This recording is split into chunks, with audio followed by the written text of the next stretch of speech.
Everyone's path to $1 million is different. Some people are born into it and some get it as a teen. Let's not forget about the young adults, and we definitely can't forget about the older folks. That rhyme. But majority of people never reach $1 million. And I can't speak for those people, but I can definitely speak for myself on my path to $1 million.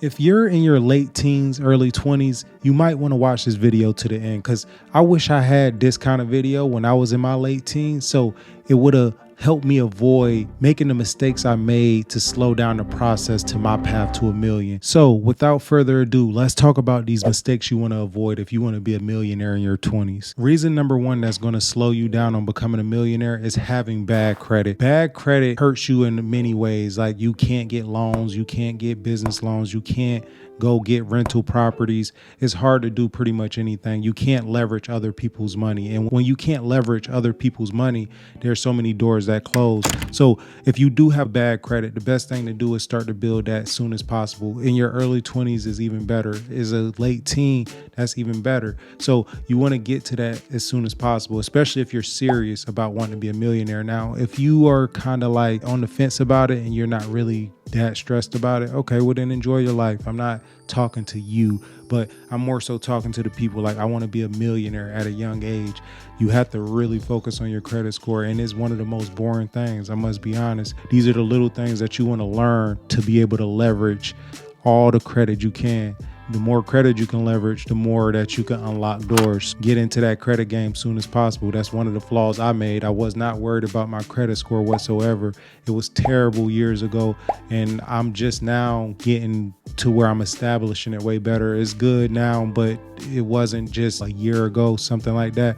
But I can tell you why my credit wasn't good.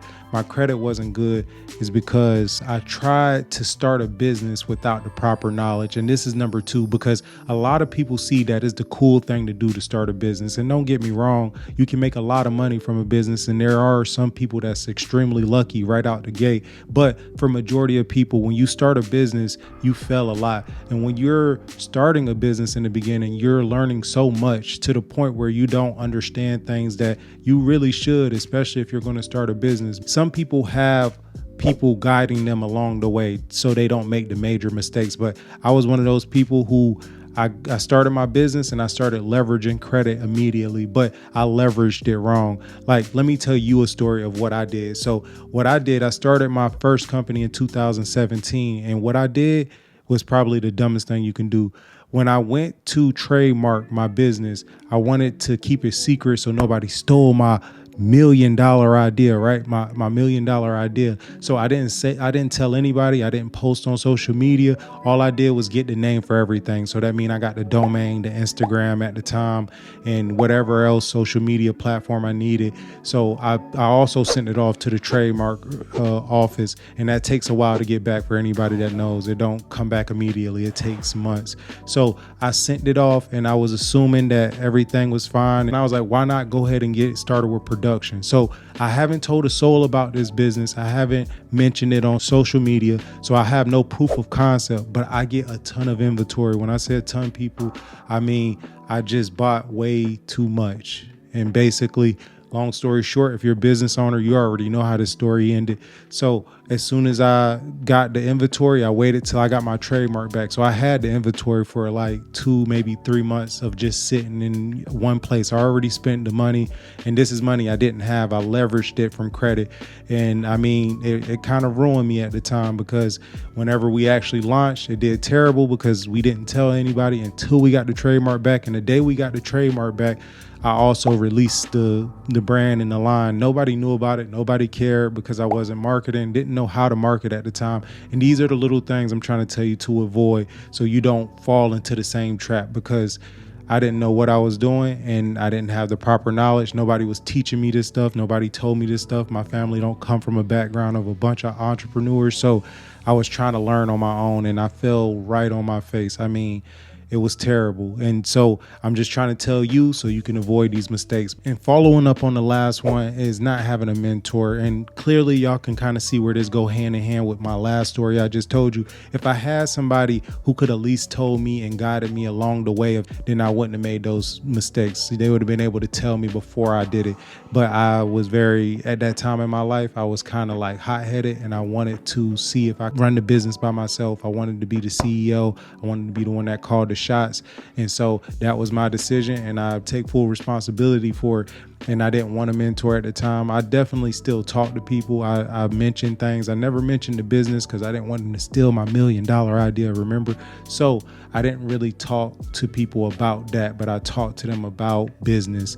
But you got to think, people who truly run a business, they don't got time. And not saying like they are too good for people, but they truly are working. And for business owners, it never stops, and you got to just keep going. And I understand that now, but at that time I was like, why won't they tell me what I need to know? Because they don't got time to tell me. They had to learn it themselves, or maybe somebody taught them, and they got to keep moving. So I'd never really built a mentor at that time, but over time I actually, in different industries, I did actually come across mentors who taught me a little something.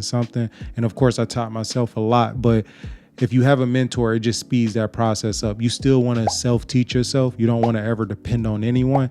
So in the process, even if you do have a mentor, always do your own due diligence whenever you're building your own brand or business. So I would say definitely try to find a mentor. If you can't, you can still self-teach yourself. It just takes a lot longer, which I did pretty much. And I'm not in the worst position. I'm definitely not in the best position, but I'm here. So we just got off the mentor thing, but see, a mentor is different from what I'm about to say next, but it sounds very similar. But what I'm going to say is you want to surround yourself around the right people. And what I mean by that, the people that you are closest to, like your best friend and your girlfriend or whoever, your wife, whoever's in your life, you want to make sure those people see what you see. Even if they don't really agree with everything you're doing, they still support it. They still dare it. They let you know how they feel about the situation, but they never try to make you stop doing what you're doing. Unless, of course, if it's not moral, if it's something illegal or anything, then okay, you probably should stop. But if it's about your dream or what you're trying to do with your life,